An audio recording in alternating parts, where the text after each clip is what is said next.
ইউরোপে আমি আরেকটা জিনিস যেটা খেয়াল করলাম, এই মুহূর্তে আমি আছি হচ্ছে সুইজারল্যান্ডের জুরিখে। তো এইটা হচ্ছে একটা লেক। জুরিক কিন্তু সবচেয়ে বিজিয়েস্ট সুইজারল্যান্ডের যে শহরগুলো আছে এর মধ্যে একটা। তো শুধু জুরিক না, পৃথিবীতে আমি যে কয়েকটা দেশে ঘুরছি, মানে স্পেশালি ইউরোপে লাস্ট কিছুদিন ধরে আমি বেশ কিছু দেশে ঘুরতেছি, সব জায়গায় সব শহরগুলোতে এরকম প্রধান একটা ওয়াটারওয়ে আছে।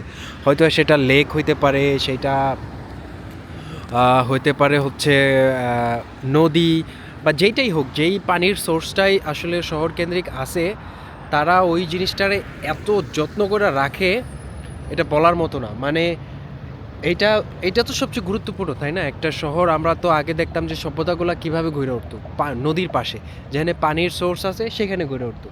কিন্তু আমরা তো পুরা উল্টা, আমাদের দেশে আমরা নদীগুলারে যেমনে ধ্বংস করছি এবং এখনও কইরা যেতেছি, এখনও কিন্তু চাইলে আমরা পারি আমাদের দেশের এই নদীগুলা উদ্ধার করতে বা এগুলা যত্ন আত্তি করতে।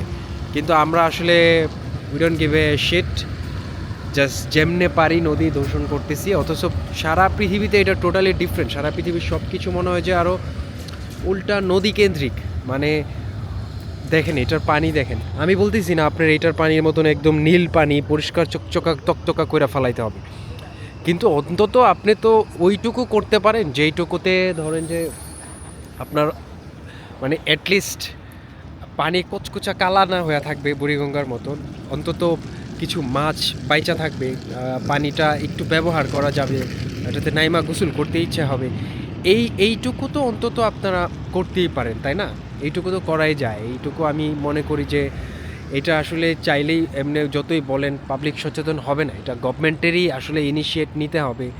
নিয়া কোনো কড়াকড়ি রুলস টোলস বা সামহাউ এটা গভর্নমেন্টেরই ম্যানেজ করতে হবে, এটা জনগণের না। এটা এখানেও যদি আমি মনে করি যে এখানেও যদি এরকম মানে সবাই রুলস ফলো করতে বাধ্য না হইতো, তাহলে এখানেও হয়তো এরকম হইতো না এত সুন্দর সব কিছু। তো এইটা এখানেও পসিবল হয়েছে, কারণ এখানে মানুষজন বাধ্য একরকম রুলস ফলো করতে। তা আপনি যতই আসলে বলেন যে জনগণ সচেতন না হইলে কিছু হবে না, জনগণ সচেতন হবে না, জনগণরা আপনার বাধ্য করতে হবে সচেতন হইতে, তাইলেই হচ্ছে সম্ভব। সো এই আর কি আমার রিয়েলাইজেশন, ছোট্ট একটু রিয়েলাইজেশন জুরিক থেকে আমার মনে হলো যে এটা শেয়ার করলাম। Okay, see you in the next video.